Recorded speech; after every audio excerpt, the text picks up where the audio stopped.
So today we are continuing our study of rate of change. This time we are going to be big kids and we are going to use sentences to describe rate of change. So someone said earlier, isn't rate of change just slope? And the answer is yes. So in order to talk about slope, let's recap what we did yesterday. So we have this formula for slope. It is the change in y over the change in x. Anytime you had ordered pairs, I wanted you to do something. What was it? Start with a y. Label, right? We have x1, y1, x2, y2. So this is just your warm-up. So we're going to use that formula. Our y2 was what number?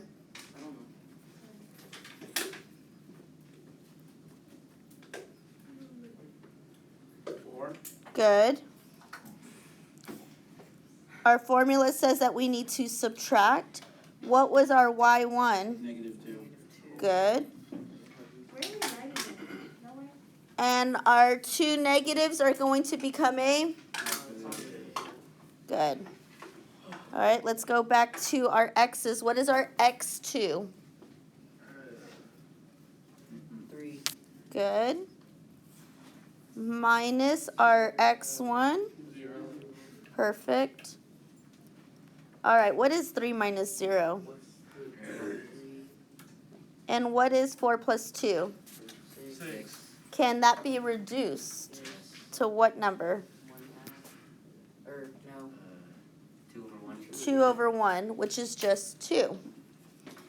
All right, good job. All right, so what is rate of change? Rate of change gives meaning to slope. It is your change in the y over change in the x. So the first steps, if you need steps, here are your steps. We're going to find the slope. Find your slope, make sure it is reduced.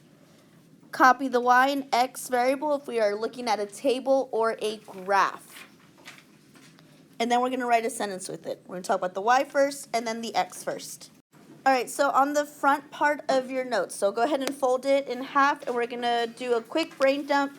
Tell me everything you know about slope. I'll give you a minute. All right, so what are some of your answers? What do you know about slope? X, Y. It's x and y. What else? There's 4 kinds of slope, I think. So what are the different types of ways you can find slope? From what? Positive. Oh, positive, negative, Undefined and 0. 0 and undefined. Good. Good job. Put the ones with the same numbers together. Like the Y. Oh, put all the y's, group them together, x's and the y's. Good. Wait, what did you say? Grouping the x's together and grouping the y's. What else? What goes on top? The y or the x? The y goes on top. Oh, yeah, sure. If we're talking about a graph, do you run and then rise, or do you rise and then run? Rise and run. Rise and then run. Good job. So now you have a little oval at the bottom, right? So we're going to talk about my boyfriend. I went to the homecoming game, not with my husband. I went with my boyfriend. Do you have a husband and a boyfriend? And my husband found out. So we're going to draw what my boyfriend looks like now. You ready? So he's got an eye, and the other eye is shut because he got punched in the eye. So go ahead and draw his eyes on the oval. Inside the oval, you're drawing his eyes. He needs eyebrows. We're going to get to the nose in a minute. His eyebrows look like this because he was punched in the face by my husband. So we have a positive line and a negative line.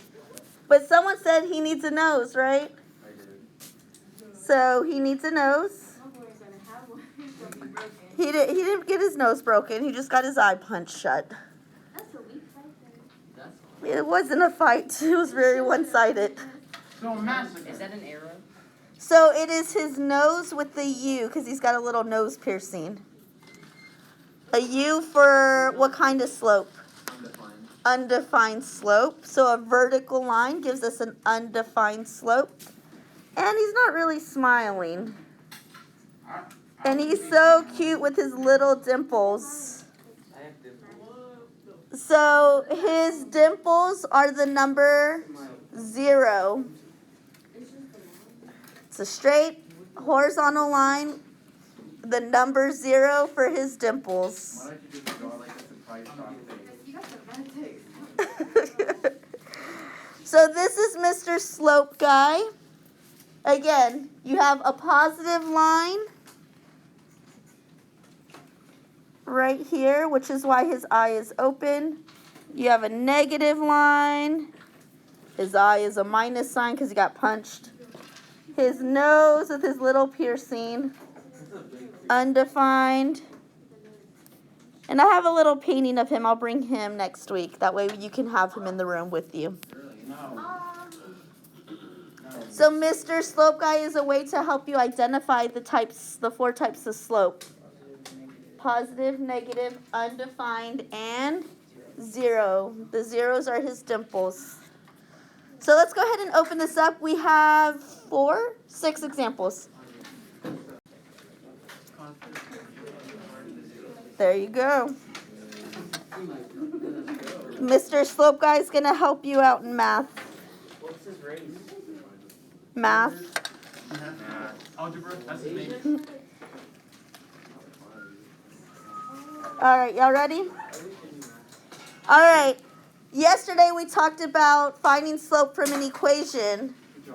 Our slope is always the number in front of x, right? Because remember, y equals mx plus b. But that only worked if y was by itself. Is y by itself here? No. So we draw our line straight down. How do I get rid of the 4x? Subtract 4x on both sides. You know what Mr. Slope Guy looks like? The farm. So we have 4y is equal to, can I combine that negative 4x with the 7? Good. Why not? Because it's very long. Perfect. One has a variable, the other one does not. All right, you are 1 step away from finding the slope. Divide by 4. And when I divide by 4, what am I left with? Y equals negative x plus 7 over 4. We'll just leave it like that. All right. So my question to you, what's my slope? What number is really in front of that x? Well, negative 1, right? Because it's a negative sign. So what is the rate of change? Negative 1. We never count the x. Common mistake. Don't be common. Be better. Okay. Don't be big. Wait. How'd you get negative 1? What number is in front?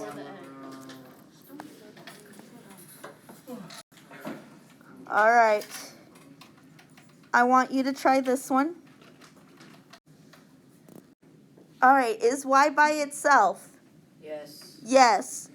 But do you have any parentheses? Yes. Yes. So we need to Subtract. Divide. Get rid of get rid of the, parentheses. there you go. So I need to distribute. Good. What do I distribute? The 175. 175. Okay, so let's do that. So when I distribute the 1.75 to x and to that negative 1, did I distribute it to the 2.25? No. No. So I'm going to have y is equal to 2.25 plus 1.75x. Let me zoom out a little. And then minus 1.75, right? Yes. Okay.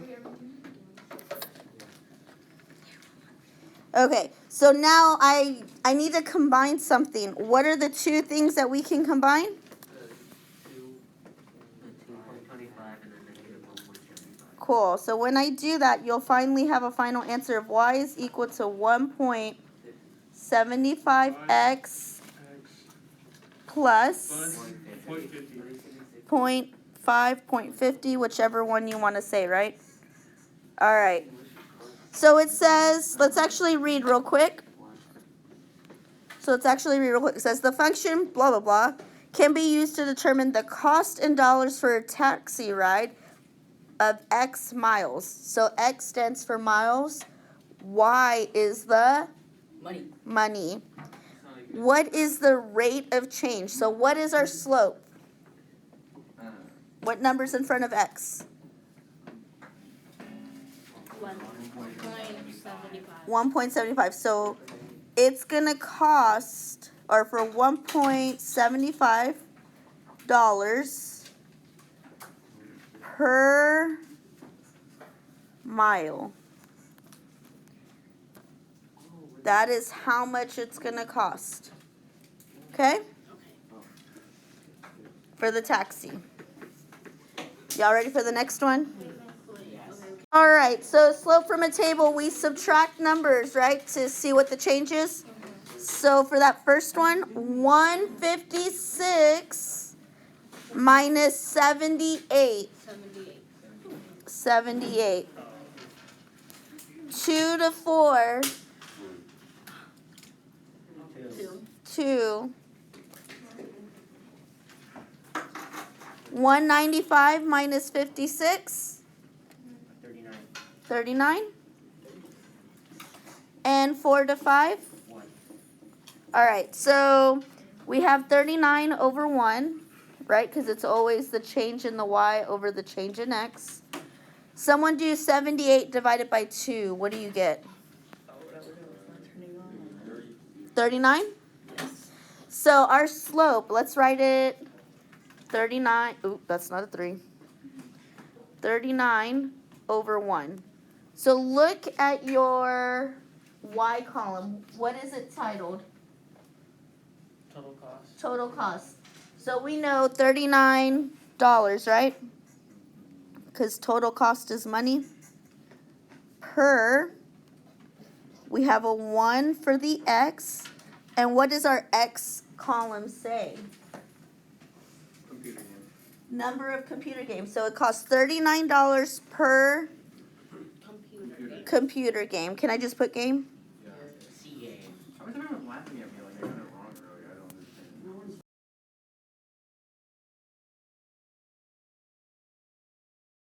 From a graph. So how do you find slope from a graph? Rise over run. How many points do you need? 2 points. So, and they're very nice. They gave us 2 points. So remember, we have to rise before we run. So here's where you have to pay attention for the state test, for your test in this class, for like everything. Look at your x-axis, and we need to find out how much each box is worth. So we're not going by ones. 2 boxes give us 1,000 points. So that means 1 box is worth how many points? 500. So I'm going to put a little note. 500. What about the y? I'm sorry, the y column. Y was 500. X is. I think I said that backwards, didn't I? Sorry, your y's are going by 500. Your x's are going by ones. There we go. I said it correctly now. So now when we do rise over run, we can look at this. How many boxes did we go up? 2. But how much is 2 boxes worth? How many points? 1,000. So we know we're going 1,000 up. And how many boxes did we go across? 3. And those are only worth 1. So 1,000 over 3, and we can leave it like that. We need to put numbers to, or words to this. So what is our y talking about? Money and sales, right? So they made $1,000 per what? Per 1 day? Say, Or for 3 days. Per 3 days. All right, go ahead and take a second to read the word problem. Okay, so for this problem, we're talking about runners. Every hour, a runner is able to run the same number of miles. On his 3rd hour of running, he has gone 15 miles. That sounds like an ordered pair. Anytime we deal with time, that is always going to be your x. What is always x? Time.